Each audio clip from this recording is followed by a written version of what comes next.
I can't do that. Then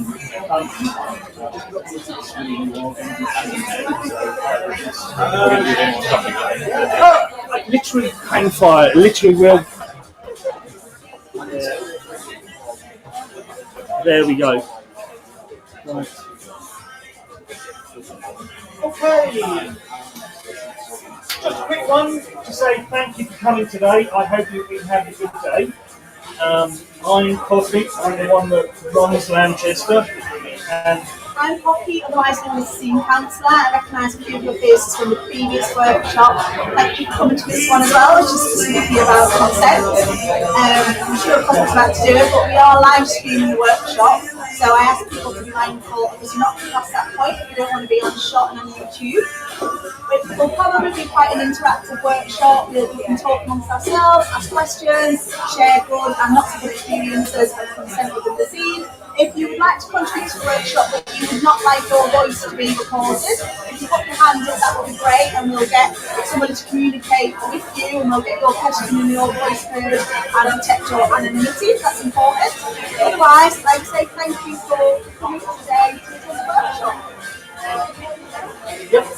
I just wanted to give you a bit of a background of why a couple of years ago we suddenly decided that doing workshops on consent, and in particular this format of being clear on consent, is so important.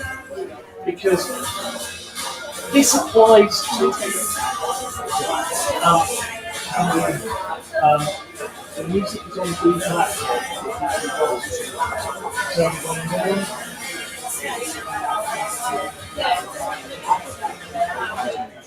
Oops, sorry, we've gone to silent, but we'll come and turn the music down in a minute. So, I think most of us would all agree that we'd like to think that we're good on consent. But actually, one of the things that we realised a couple of years ago is that sometimes you can feel that you're really good on consent, but that was maybe 5 or 6 or 10 years before. And the world around us changes. And as a result of that, and changes in those things, it's almost like a professional skill. So put your hand up if you have to do CPD or continual assessment. Okay, so a few hands there.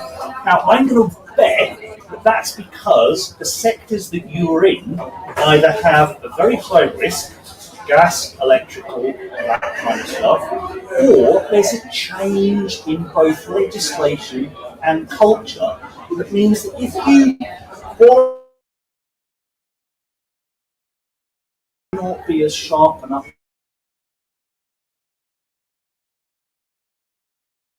becoming a little bit obvious with some people with consent, and some bad examples. 15, 20 years ago, it was believed that the power was very much held by the dominants, and therefore they could dictate, well, we're no longer together, so you must avoid all of my munches and stuff like that. And it created a very unpleasant culture for a while, to be honest.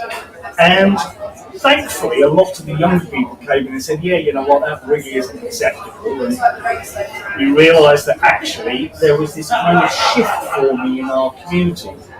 And therefore the CPD model came into play, because we need to make sure that everyone is capable of communicating the complex issue of consent and what it means to the individual in order to navigate it for ethical and successful kink relationships. And I think for me personally, so obviously my therapy room's open to talk to people about events I'm proposing. So I get, I guess, a high proportion of people telling me about things I have going on. It's just the nature of the business line of work. but also ultimately I am quite well known within the scene. I have a lot of people who, will casually, can I come and chat to you? Would you be sure that can I go through this with you? This has happened. Can I have a little bit of advice? And that's okay. I'm doing that. And I think what was quickly apparent is that a lot of incidences that do occur in the scene, a lot of things that we would hope there would be less of as opposed to more of, were to do with retroactive withdrawal of consent, and that was becoming more and more of an issue, I think, within the scene. And a lot of us started talking about that more, writing about it, blogging about it, also looking at moral injury that can be attached to retroactive withdrawal of consent. And ultimately, I think a lot of that really boils down to a lot of incidents of that people experience aren't necessarily to do with, the intent of somebody. There's no malignant intent there behind it. It is just communication that has gone awry. It's been subpar. It's not been what we would hope it would be. Not necessarily always on the dominant side, not necessarily always on the submissive side, pretty much across the board. And that those communication errors then end up converting into, was it consensual, was it non-consensual, this person's a bad person, don't play with this person. And in actual fact, if we can upskill the consent and the communication around the consent right at the beginning, we would avoid a lot of those scenarios. So from a personal perspective, that's what's made me interested in giving these workshops, talking about this subject, and making sure that everybody feels really adequately qualified, I suppose, to have those conversations with people they're going to be playing with or entering into relationships with. And as a community, we are very diverse in terms of the activities that people engage in. So some of you sitting here will probably explore no further than a little bit of mild bondage and some light spanking. And that's perfectly acceptable. But that means that you have a smaller subject area to communicate, to negotiate, to build consent around. And the further you go along the path, the more things you're likely to be into. So I might be playing with someone one day and it's all about suspension or flogging or punching, kicking. Other days it might be all about sharps and needles and sensations and knives and blades or playing with blood. And all of those things you can't treat, oh my god, I'm about to do a needle corset on you, the same as, oh my god, I'm about to bend over a suspension and spank you. Because they're different activities and they require different levels of understanding. One of the models that we are very much in support of is Fry's. Has anyone not heard of Fry's model? Oh, please do. Excellent. So a few of you haven't, and a few of you have. Now I could either be really mean at this stage, and excluding the 4 people who put their hands up, I could pick on you and say, what does the F stand for? But I'm not going to. We'll go through it one by one because, you know what, it's not fair to pick on. It's not fair. We're not going to pick on anybody. But ultimately, I think what I will say is going back to what Cosmic said there about changing landscapes.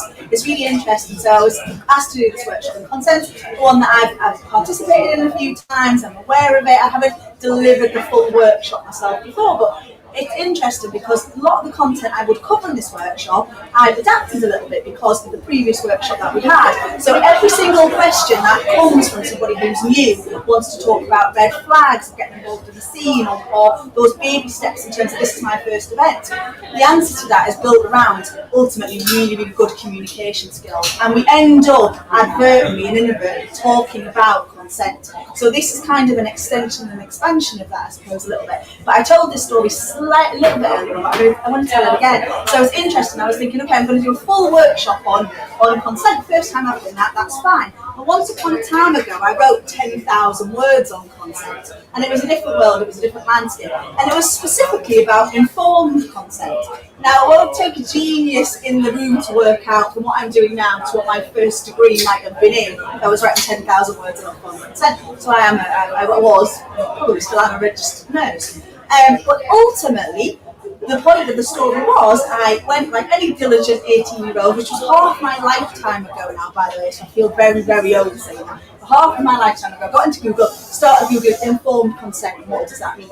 And lo and behold, my life changed. So for people who've been around long enough, prior to FetLife, there was a website called Informed Consent. And that was what I found when I started my Google search. And it was all about BDSM, and it was all about, and hence I'm here half a lifetime later giving this workshop. But it's interesting because we talk about how things change. Not only has I See As It Was gone, and now we have FetLife, I think a lot of the analogies that we use within BDSM have changed a lot. So when I was around, we used to use SSC a lot. So that was safe, sane, and consensual. And that was the word that we give around. We're going to have a conversation about consent. We're going to talk about it. Is it safe? Is it sane? Is it consensual? Do we consent? Are we okay? And that's changed. That terminology has changed over the years. So we went from that to RAC, which was risk aware, consensual king, and then we've got PRIC now, which I really like. I think we should say PRIC forever, which is obviously personal responsibility, which is really, really important. And those acronyms have changed and developed. What Cousin was saying is that the landscape of the BDSM senior community has changed. But the reality is, although what you're saying is that we might consent less freely to something that involves blood play or edge play, then we might do a little bit of slap and tickle. The framework to communication around consent is pretty much consistent, and there's some really, really good tools to look at consent. There's, if we're interested, the wheel of consent's really good. It's a little bit sophisticated for, I think, this workshop without a flip chart and a model, and we can look at it. But Fries is my preferred one for when I talk to people within the BDSM community. And a few people said they know what it means, and a few people said they don't. So what I'm going to do is go through that acronym with a little bit of discussion, and I'd really like it if it could be interactive as well. So if people want to contribute, if they want to be part of the workshop, please feel free to do so. But ultimately, Fries, we've not got the picture. I wish you had the picture, but there's some really good visuals that are attached to Fries, and there's one that looks very much like McDonald's, and it's the chips, and it's I'm sure we're going to get copywritten one day. We'll get an inbox saying you can't use that picture when I do use it, but it basically looks like McDonald's chips. And I think it's a really, really good analogy in terms of discussing consent. But I think it's important to sit down. I'm a huge big advocate of structured communication. I bang on about that all of the time. But I think if we are negotiating a scene, we should do it in a really, really structured, formalised way. So there are other communication tools. If people are interested, you could Google ways to communicate about consent. There's a brilliant writing on there. In fact, at last sort of looking, there was 1,200 and something writings on FetLife about consent. So there is so much information out there, and there are so many sort of tools. A lot of them are from schools, where there's the T analogy that was used for a long time. There's the wheel of consent. There's loads and loads of models. So if we go through Fries and you think, I don't like that, I've seen better, that's a crock of shit, that's absolutely fine. Find one that works for you. But for me, I think Fries is really easy, it's really memorable, and it's what I like to use in terms of BDSM. So for Fries, so the acronym is an acronym itself. So the F is freely giving. Right, isn't it? Yep. Freely given. Now that in itself is interesting, isn't it? Freely given consent. What on earth does that mean? I could probably sit here and talk for about 25 minutes just on what does freely given mean. So we're talking about age, we're talking about competencies, we're talking about does somebody have an impairment, all of the obvious stuff that hand out 10,000 words and that really bloody boring, dull, dry and fun consent essay. I'm going to find, I'm going to dig it out. But ultimately, what does freely given mean? But I suppose in BDSM, for me, it's the nuances around freely given. So it's things like, we've got a dynamic, we've got a power exchange, we've got a conflict there from the very beginning, haven't we? We've got somebody quite often who wants to act as a bottom in a scenario. We want somebody who wants to be pleasing, who wants to be a good girl, who wants to do something that ultimately is at the behest of another person. So automatically that kind of goes against this idea of freely given. Anybody who spends any time talking to me will know that I talk about fawning a lot, which is basically a psychological tool, a psychological way of keeping ourselves safe by being placative to another person. And it can be as a result of trauma, but it can just be a result of some really difficult interactions that we have in childhood as well. If we've had parents, we've had lots of adverse childhood experiences, we're brought up in households that aren't really effective at communicating, our default position can be to be quite a placative personality. And it doesn't take a rocket scientist to work out that people who are involved in submission tend to be driven towards that kind of thing. So when we're talking about freely given in BDSM context, we're talking about something that's so much more complex and sophisticated than is this person of age. But even then, is this person of age? Are we doing BDSM with a 16-year-old or are we doing it with an 18-year-old? We can have a conversation there. For me, it's always going to be the older. limit. You don't attend BDSM events. You don't attend. You are a child in the UK until you are 18. But I have honestly had conversations with people who said, well, we have sex at 16, so we can do BDSM at 16.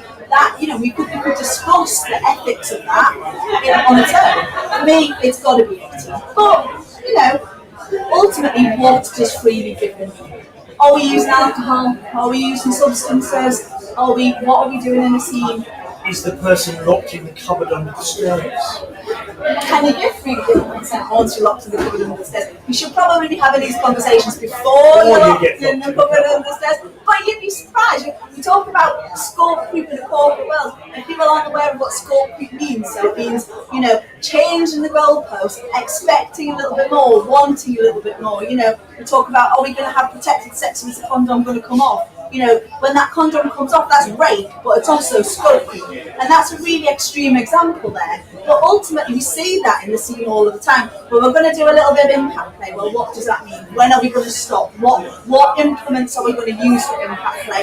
These are conversations that need to be discussed and addressed. If somebody's picking up an implement that we haven't agreed on playing with, that's scope creep. That consent is not freely given to that. However, if we're in an established relationship with somebody, we might have given blanket consent. We might know somebody very well and know what impact play means. We might give a broad church. We can do impact play, we can't do anything sexual. Well, what does that mean? But as long as both people within that have a shared understanding, and ultimately it's about that shared understanding and how we create it and how we get to a culture of that is really, really, really important. So for the F, the prize is freely given. The R is reversible. And again, I talked about this in the last workshop that I did, about the amygdala, and it goes screaming, and oh my God, I've changed my mind. Consent is always reversible. At any point along the line, we can change our mind. We can say no. We can say, I don't want to do that. We should not be adding things in. I see this all the time at FET events. We're going to a play party, and I'm going to play with somebody, but there's somebody else going to join us, there's a third coming in. Or in actual fact, we're going to do this on this bit of kit, but that bit of kit's busy, somebody on that, so do you know what, we're going to do this, and we're going to use this bit of kit. And this is what I say about these things don't always start with malicious intent. They start with, well, we agreed to do this on this bit of kit, but that bit of kit wasn't free, so we did this on this bit of kit, but I didn't consent to that, so I've been raped. And you see my dilemma here when people are coming to the room with words and languages like that. And it's when you trace it back, quite often, it's because they haven't gone through all of the process of fact. So reversible is, okay, if ultimately what we had agreed to do is not possible, the consent for that scene is null and void until we establish that the new thing is okay. The plans have changed, somebody else is joining us, we're going to play with a different bit of kit, we're going to do a different scene. It's not the scene that I had planned. For whatever reason, that's not feasible now. You have to go back and revisit all of these steps. And ultimately, if you are in a situation you want something to stop, it can stop. How does it stop? That's interesting. But in BDSM community, no means yes and yes means no. Just to me, I don't know about you. How are we saying we don't want something to happen? No, Daddy, no, Daddy. Oh, actually, what I mean is harder, more, faster. It's really, really confusing, isn't it? So this is the sorts of conversations you need to have. What does no mean? Are we using traffic lights? Which is obviously, this is getting intense now. When we get to amber, we're green, we're fine, we're checking in, red is stop. Usually, within most clubs in the BDSM scene in the UK, red is a universal safe word. You call out red in any public shared space, somebody who's responsible for that space is more than likely going to check in and stop the scene. I've seen people do that before they think it's big and think it's clever. Go to a public space and they shout red. It's really not consensual on the DMs. They're trying to do it in a very hard job in a very busy environment. Red is universally accepted. No, stop. And the reversible works in both directions. One of my favourite stories I like to tell is one of my exes. We met at one of the LAM events.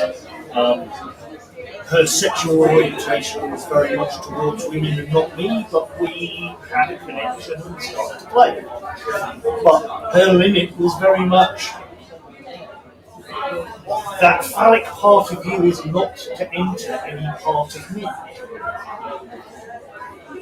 That's a condition that many people wouldn't necessarily play against, but you know what? The connection, the energy was great. That's what we went off and did. and we had 3 play sessions that were incredibly intense. I do a lot of electro play, a lot of bondage, a lot of unusual stuff, a lot of forced orgasms. You skip into the E with this story, by the way, but we'll get there. And literally at about 1:30, 2 o'clock in the morning on one occasion, it got to the stage where she just went, look, for God's sake, put me out of my misery and fuck me senseless. And I went, okay, can we just have 5 minutes?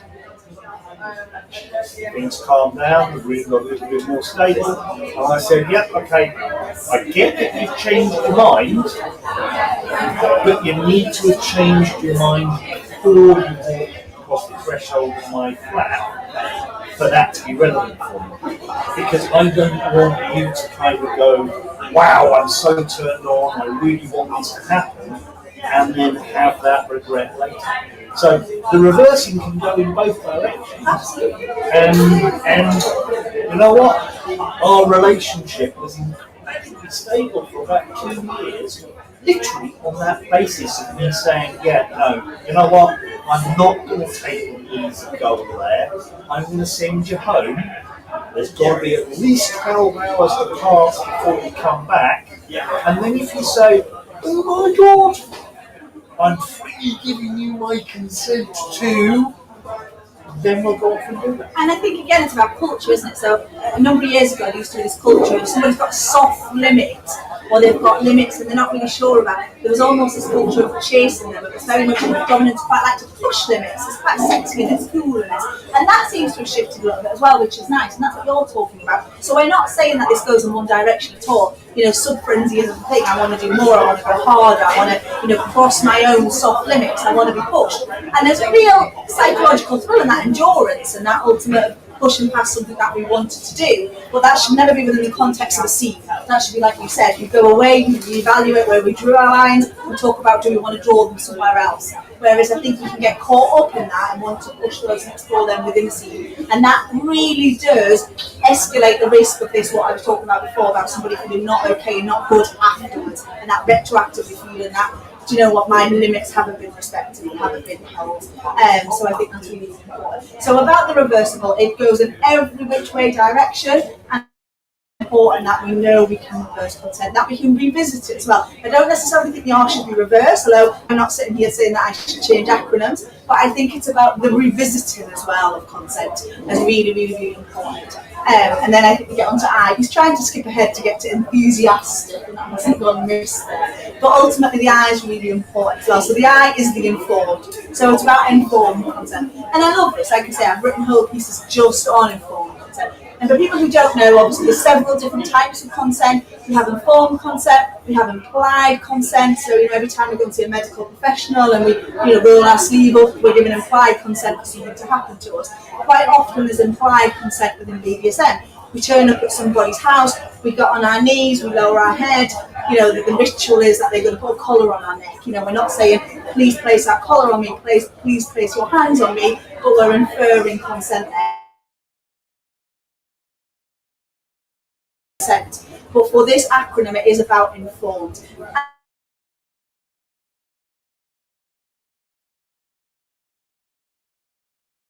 In the room who's got children, some of you won't have children, but anyone in the room who's got children, do not tell me that any of us went into parenthood with fully informed consent. Nothing prepares you for those first few months, for that first few child. I think I knew what I was getting myself into. I read every book, I've been on Mum's Net for however long, I've prepared to bring this child into the world, and honestly, they come home and like, fucking hell. You birthed a brat. I have, ultimately. Well, I guess what I'm saying is we can think we're very, very informed when it comes to consent. We can be as knowledgeable as we possibly can, but ultimately they are still things that are beyond our comprehension until we've experienced them. I used to have this discussion online a lot when I talked about MS. So for a period of time I was in a relationship that I considered to be total power exchange, in which there was an owner and an owned dynamic. And the amount of people who would say, well, this isn't possible, or that's not possible, or this isn't real, this is your perception. And the chances are, lots of what they were saying, they had a point. But for me, this was my lived experience. And I chalked that up to, there are some things you can't really understand until you've been in that scenario. And I include being a parent in that as well, actually. But the I in the acronym is about being as informed as possible. I just said there's over 2,100, like 2,200 and something write-ins on consent, just on FetLife alone, let alone all the other platforms. And for me, the informed thing is really knowing what you're doing. And that's from both parties. Because I could say, oh my God, let's go off and do a Blue 7. Now, if you don't know what a Blue 7 is, it's like you're agreeing to something that you don't understand. So you need to have those conversations. And even if you think you know and understand, clarify, check in with the person, get that information. Because there's been a number of times I've gone to play with someone and said, hey, we're going to do this. And I have an understanding of what this is. They've gone, yeah, no, that's not how I thought that meant.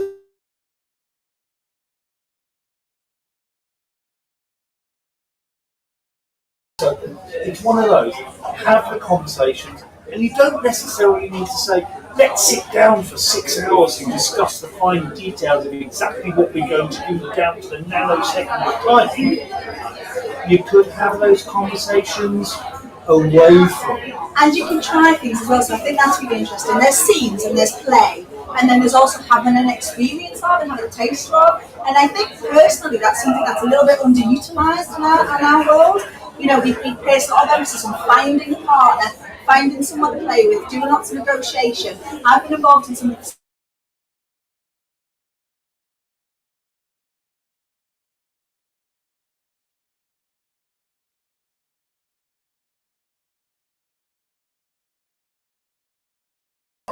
there was a room set up with, okay, do you know what, I'm going to try the medical stapler, I'm going to put one in some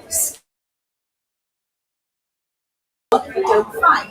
I'm going to put some in the skin of a person that I've brought and I'm with, and I'm going to try these things. And you know, we've graduated up, but ultimately not.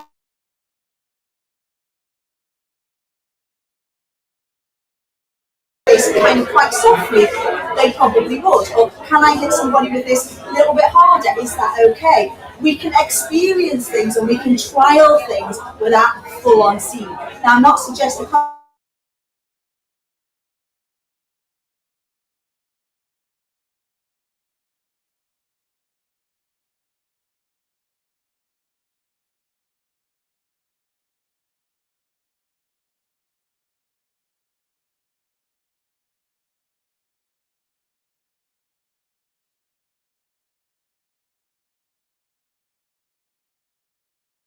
even in this room, in our communities, and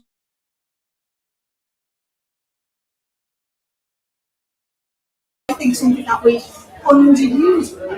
One of the areas of kink that does use it particularly well, because it's so vital to that niche, is rope. So within the rope knowledge community, it's referred to as LAMing. So that's the time when you are building up those skills and what's called a muscle memory. Because to be fluid with rope, you have to handle rope and move it around.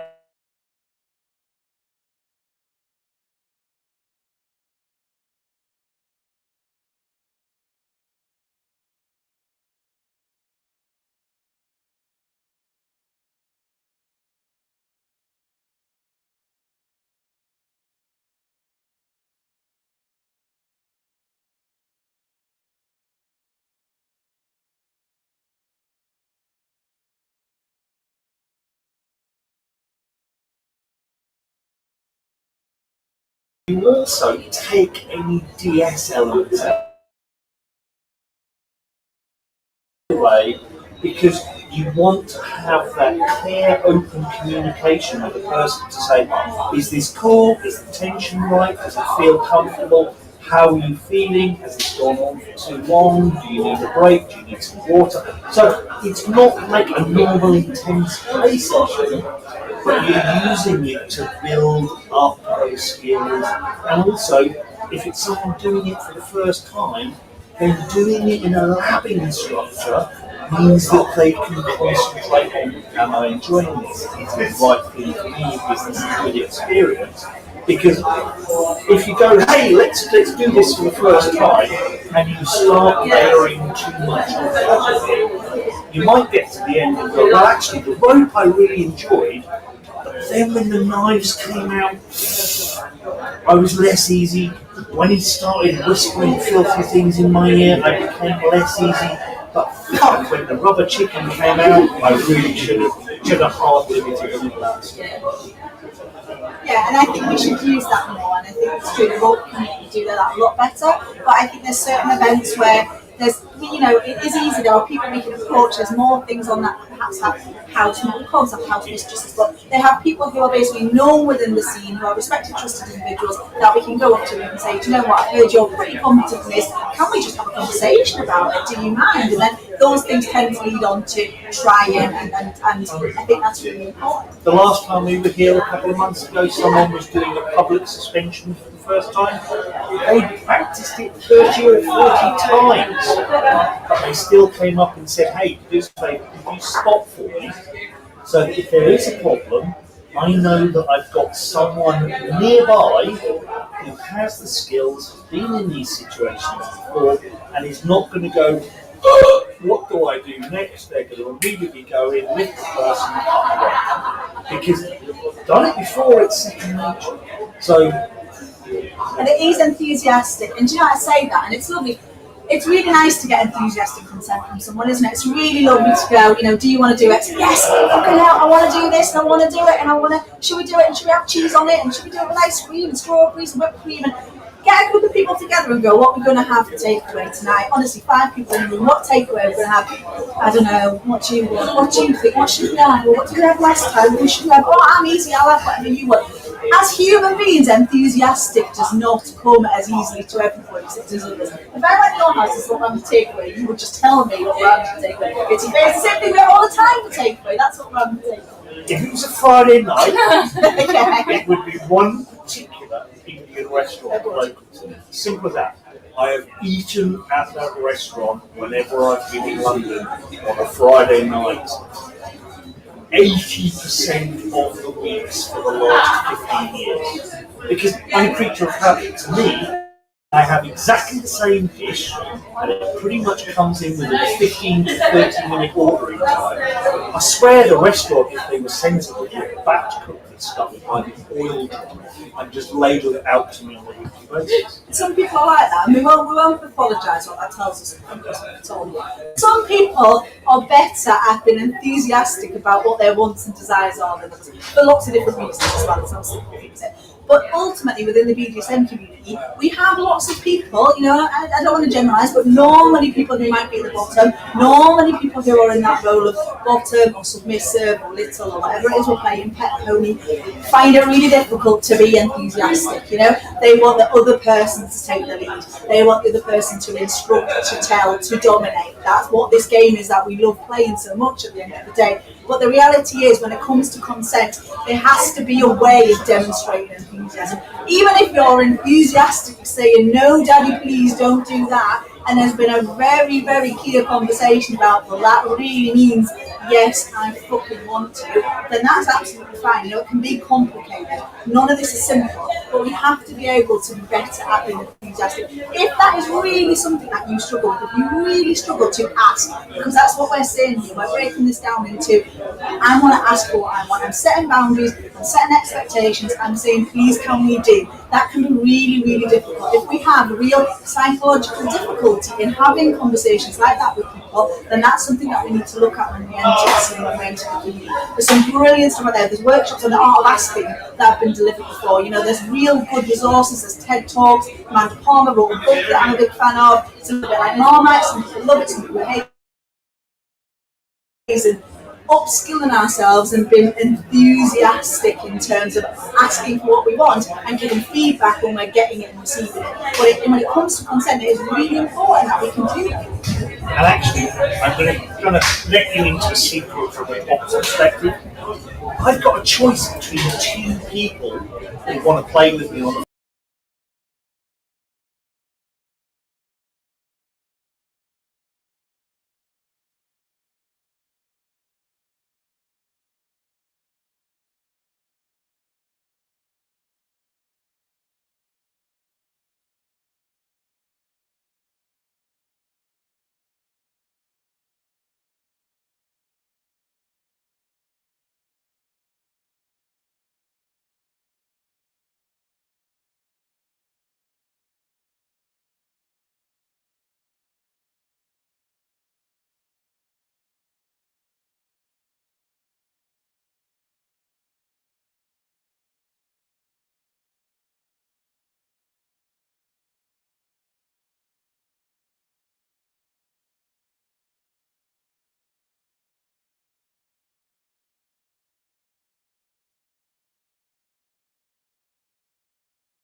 But even there, you strip that down even further to be specific, to look at, yes, I can place a needle in somebody and I can make it fucking hurt. I can place a needle in somebody and pretty much won't feel anything. Depends on what layer of skin and subcutaneous, the nerves and what I'm doing. I can make it bleed, I can't guarantee to not make it bleed, I can make it very unlikely that when I take this needle out, it's gonna draw blood.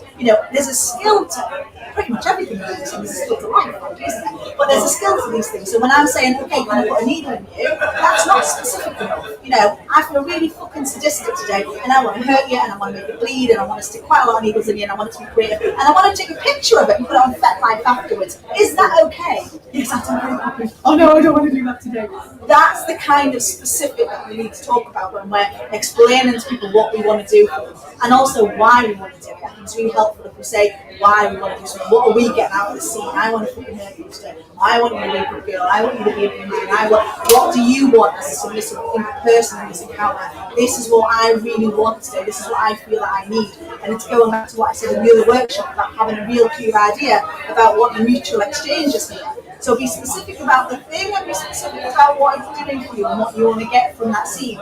And those are the conversations that we have about consent that will make scenes less likely to result in retroactive withdrawal of consent and more likely to be the sorts of scenes that we are ultimately sticking in our rank bank until the end of time. Because that's what we're here for, I would imagine. That's what a lot of us are for. We want to have shared experiences that are joyous for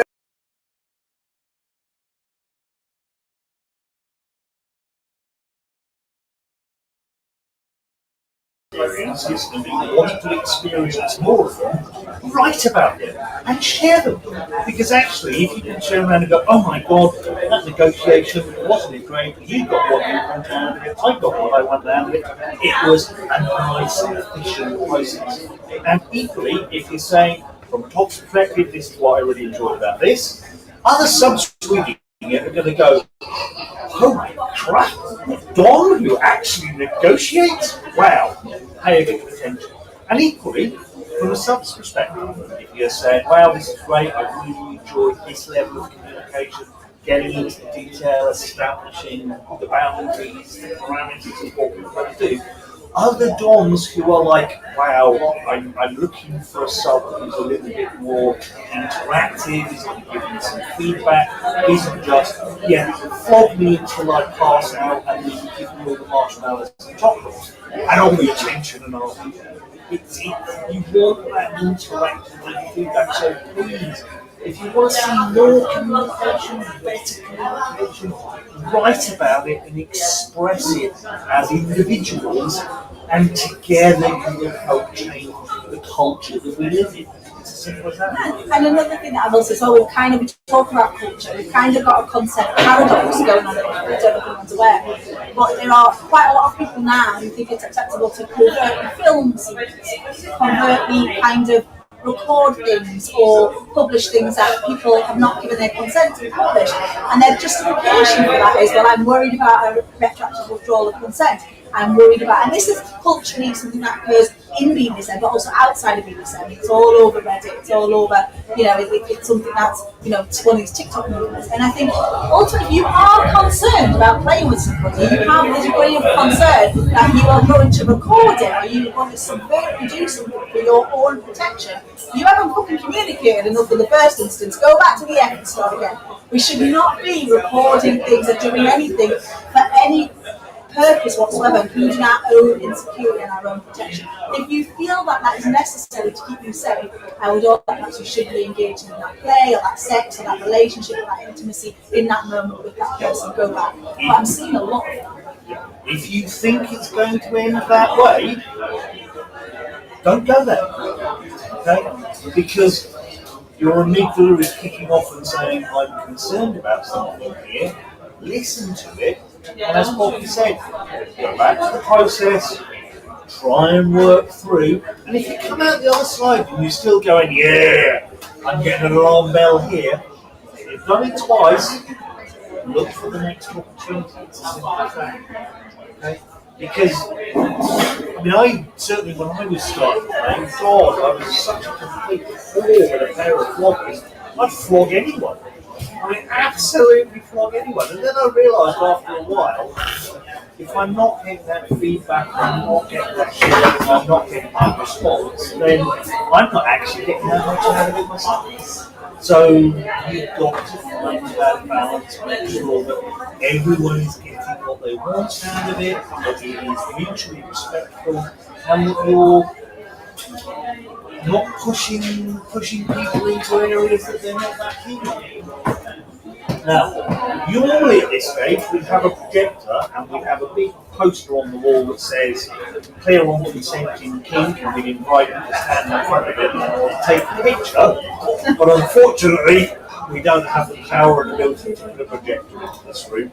But we are going to make one that pops up for some of the next LAM events. So if you attended today and you want one of those pictures to pop on your profile, give me a couple. Give me till next month when we're in Liverpool, and I'll make a pop-up that says clear on consenting kink, LAM and Manchester, and it will give you a chance, because there are a few of us that have got those up on the profile, and one of the reasons why we did it was that part of the agreement with this workshop is if you put one of those pictures up and you don't behave yourself, then the people you're playing with and interacting with can come to Poppy, myself, or the Kink Shrink and request that you take the picture down. What we will do is nothing more than cough, in my case, I think you need to remove this picture.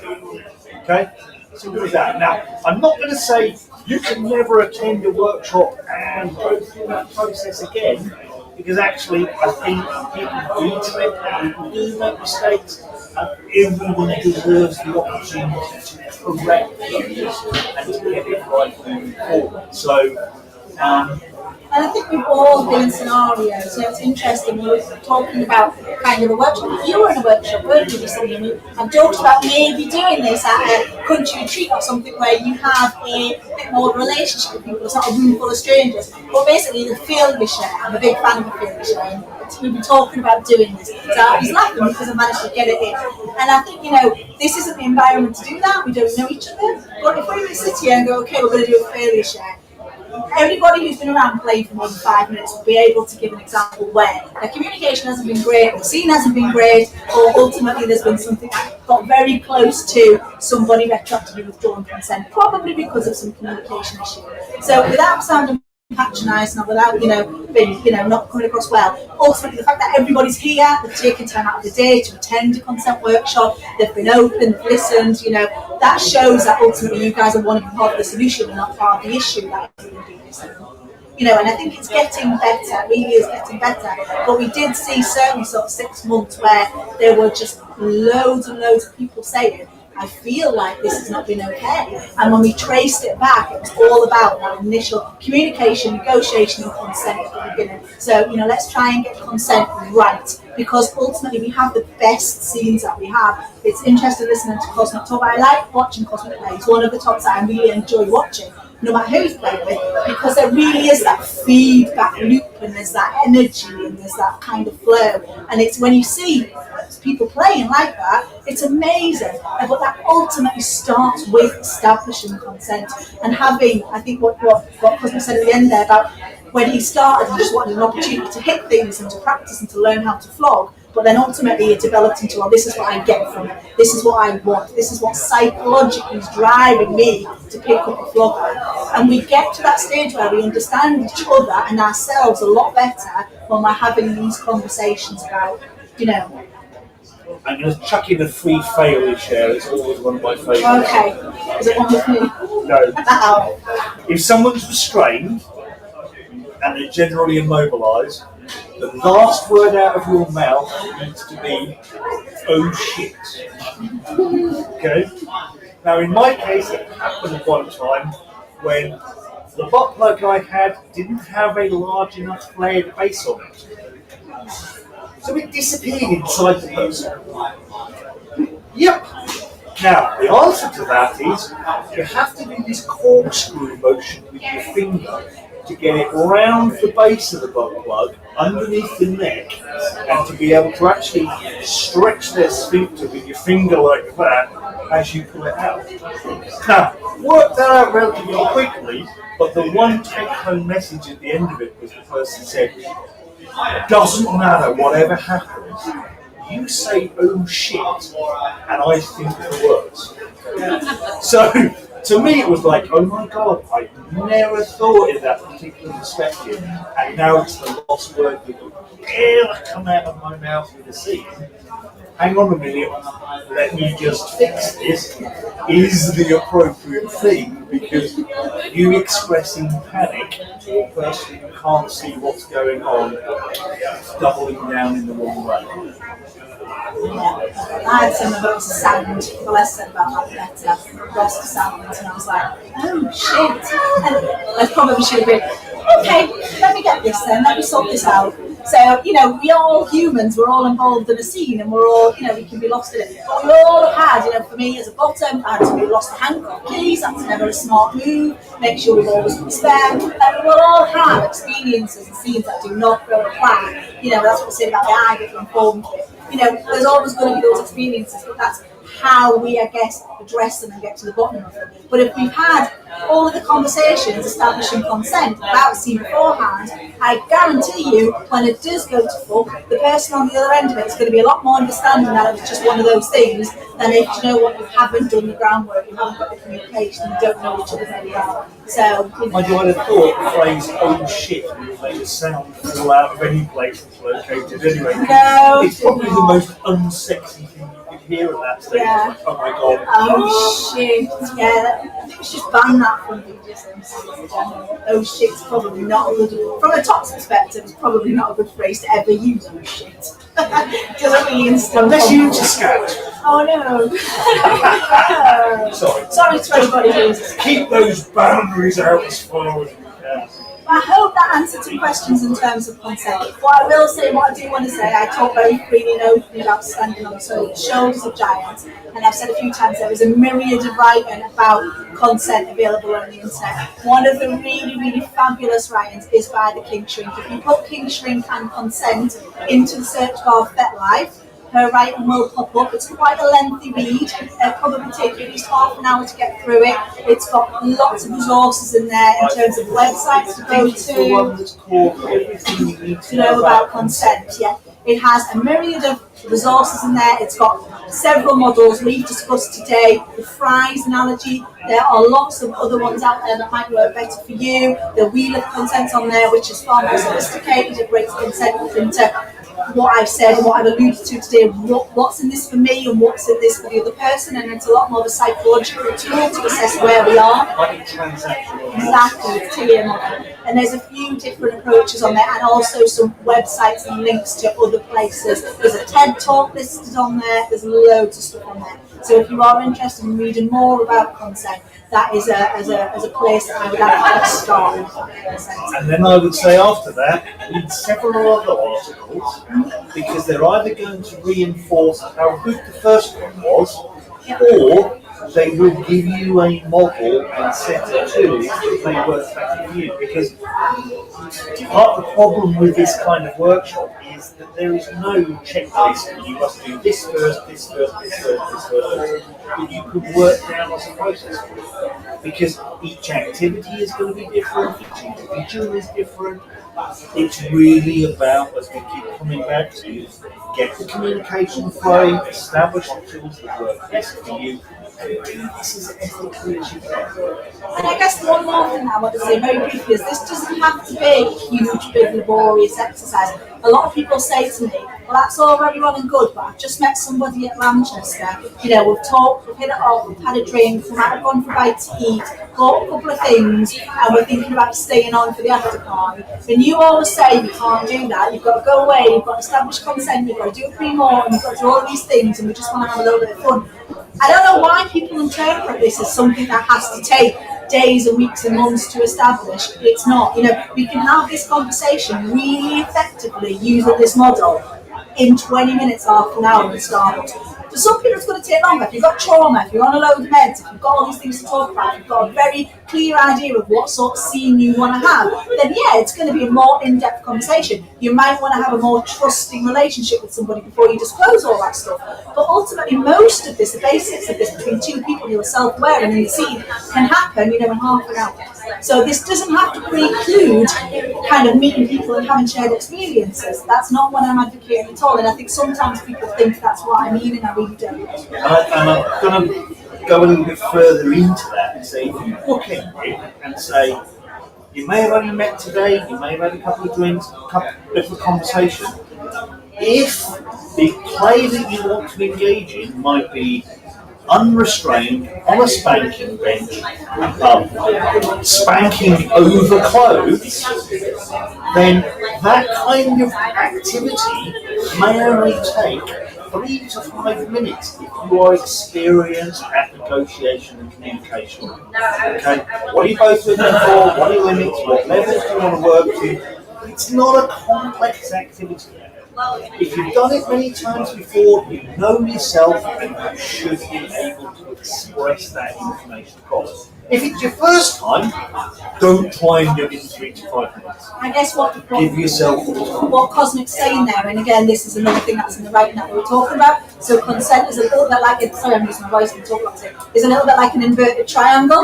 We all think of an inverted triangle. So when we start off and when there's far more to talk about and to discuss. As you obviously are a bit more self-aware and aware of people that you're playing with, or you're in an established relationship, or you've got a nesting partner, you've got somebody who's been for 20 years, ultimately you get to the bottom of the triangle. And that's okay. You don't have to come at every scene and every negotiation from the same place. We're all at different places on that triangle, ourselves and within the relationships that we're establishing. Some of us will have multiple relationships where we're back at the start and we've got a nesting partner here and here. It's quite complicated, so it's about having a clear understanding of where we are and where the other person is on our triangle, if that makes a little bit of sense. Does anybody have any kind of questions about consent or anything they wanted to bring or raise or anything that I've not covered or wasn't clear? Because I'd really like to do. No? Well, thank you for coming and listening to me today. I hope everybody's taken something away from it. I hope it's been informative.